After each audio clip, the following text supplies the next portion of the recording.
Programme तो बढ़ गया, वो जो स्टेज था उससे हम गिर पड़े दोनों हैं। वो कुछ पर्दा था कि कोई चीज थी जो हमारी नीचे आई, स्टाफ आया और उन्होंने हमें अलहदा किया, तो मैंने देखा वो बड़ी तेजी से भागा और बाहर निकलाए।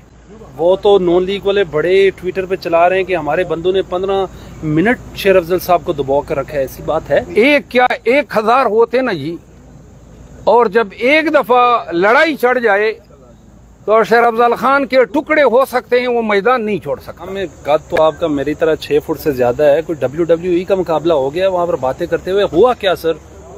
जो हुआ अच्छा नहीं हुआ। अच्छा नहीं, क्योंकि मैं काफ़ी ज़माने से 30 साल हो गए हैं कानून के शोबे से वाबस्ता हुए।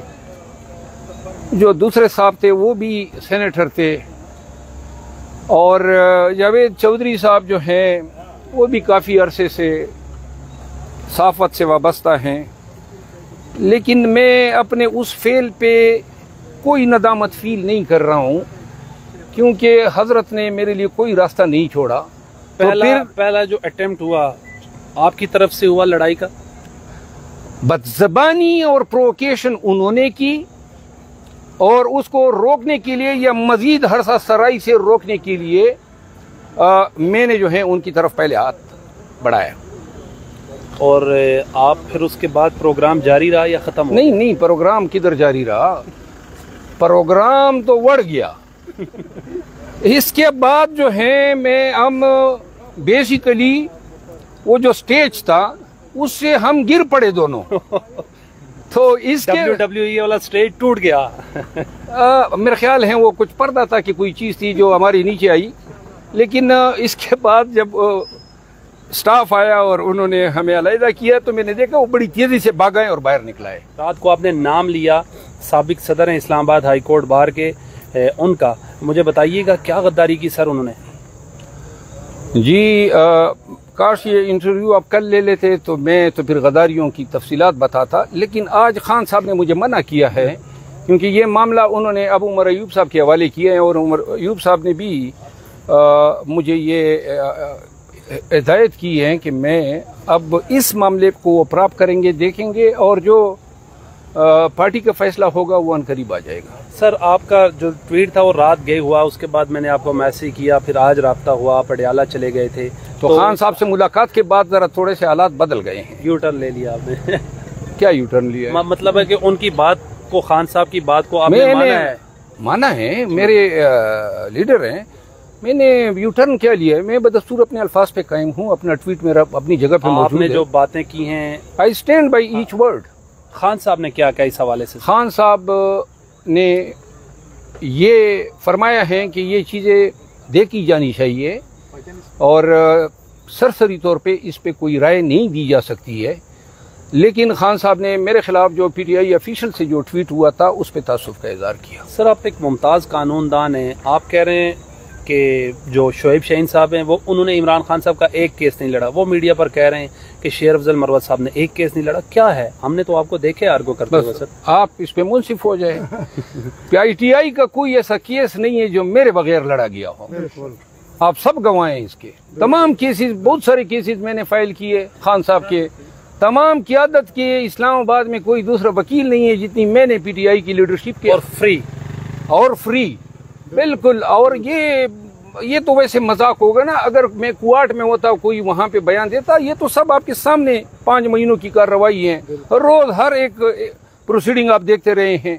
कभी आपने मेरे अलावा किसी दूसरे वकील को देखा है इन केसेस में लीडरशिप के लिए? खान के अलावा, खान के केसेस में अलबत्ता जो चंद एक केसेस हैं जिसमें लाहौर के वकला या कोसा साहब तशरीफ लाते हैं या सलमान सफदर साहब आते हैं, वो इंटरेस्टेड केसेस हैं जो उन केसेस में पेश होते हैं। आज आप खान साहब से मुलाकात करने अडियाला गए, खान साहब को गुज़श्ता रोज वहाँ शिफ्ट किया गया, बताइएगा खान साहब को बख्तरबंद गाड़ी में लेकर आए हैं अडियाला, और किस क्लास में रखा गया है? अडियाला बेहतर था या अटक बेहतर है? खान साहब से क्या बातचीत हुई आपकी? खान साहब से 2-3 चीज़ें मैंने पूछी।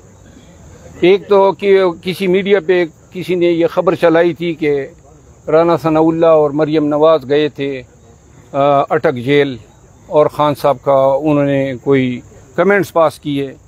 उन्होंने कहा ये गलत बात है, कभी कोई नहीं आया है और ये झूठ है। दूसरी वो रिजिग्नेशन के हवाले से, सॉरी ये जो माफ़ीनामा था उस पर उसने तासुफ का इज़हार किया कि जी किस तरह, उन्होंने कहा कि लोग हर अतकंडा इस्तेमाल करेंगे हमारे कास को डिफीट करने में, हमें कमज़ोर करने में। तो उन्होंने कहा कि ये ऐसी न किसी डील की बात किसी ने मेरे साथ की है, न कोई मेरे पास आया है, न किसी ने इनिशिएट किए। अगर किसी की तवक्को रही हो कि मैं किसी हवाले से टूट जाऊंगा, वो सारी तवक्कुआत उनकी मलिया किस सेल में रखा खान साहब को? सी क्लास दी है, बी क्लास? सी क्लास है।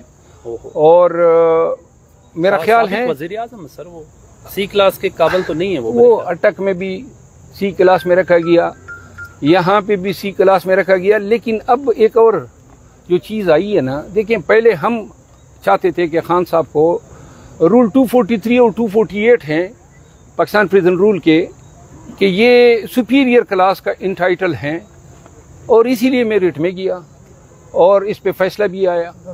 लेकिन अब खान साहब नहीं चाहते हैं कि उनके हवाले से कोई भी ऐसी कोशिश की जाए कि वो अपने लिए वर्कर से ज़्यादा बेटर फैसिलिटीज़ चाहते हैं। उन्होंने कहा जो ख़वातीन हमारे हैं वो अगर मैं मुझसे बदतर सेल में हैं या वर्कर्स हैं, मुझे ये सूट नहीं करेगा कि मैं कहूँ कि जी मुझे वो प्रिविलेज दिया जाए जो नवाज शरीफ को दिया गया था, जो आसिफ अली जरदारी को दिया गया था, जो खाकान अब्बासी को दिया गया था, या किसी साबिक़ वज़ीर आज़म को दिया गया। तो उसने कहा मैं इनकार करता हूँ।